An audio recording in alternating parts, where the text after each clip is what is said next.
I'm gonna teach you to do a stop motion. First, you need buildings.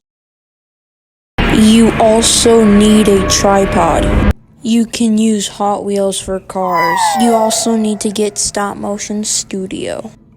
And these buildings are what I recommend, because they do not go kaboom.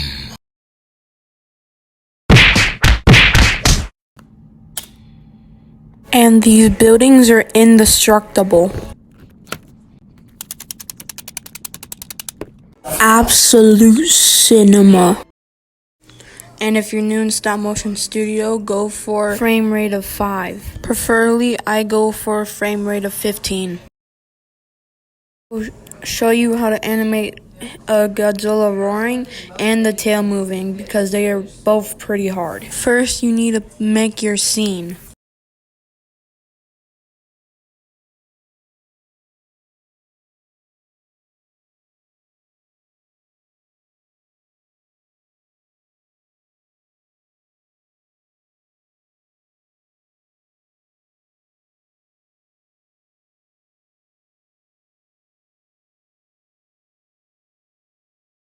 In my opinion, I like to put it to where Godzilla is stepping into the scene.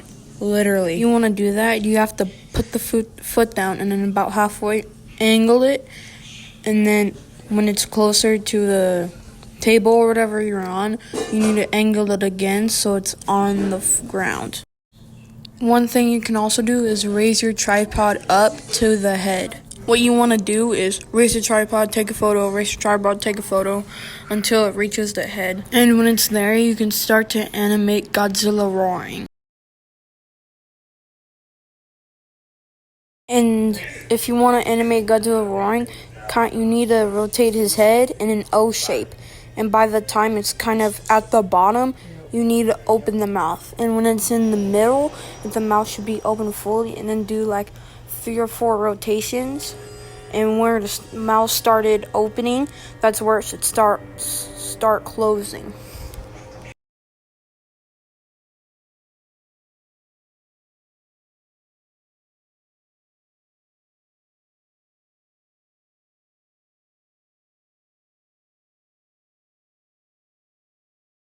And the video is about to show how you can basically do the Godzilla rotating and roaring.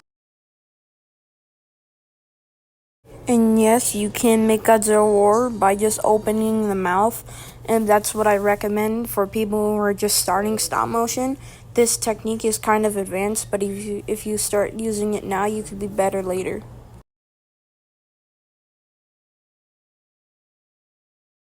Also, an easier way to animate the tail moving is by making sure Godzilla is not facing the camera and it's kind of walking away from the camera, because if Godzilla's facing the camera and his tail is moving, people are going to look at Godzilla and not the tail.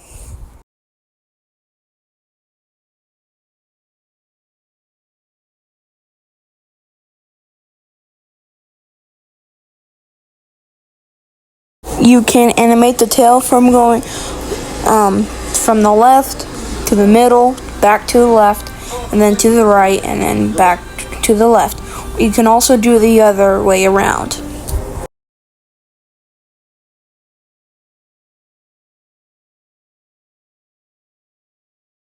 And if you're a beginner at doing stop motion, you must listen to this, because this is actually kind of important.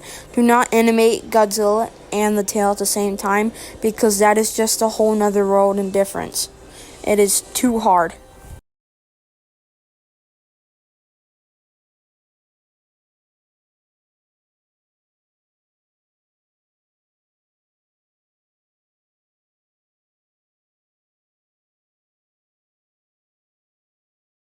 And for reference, this is how you would animate the tail moving.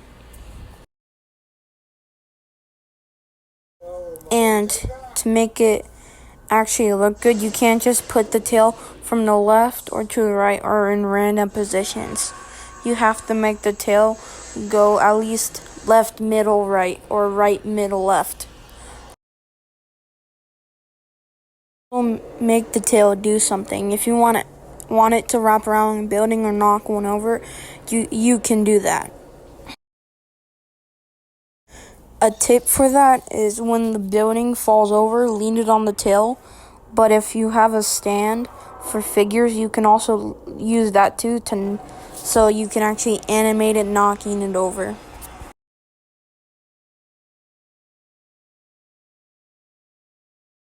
Thanks for watching, and that is basically all I really else have to say.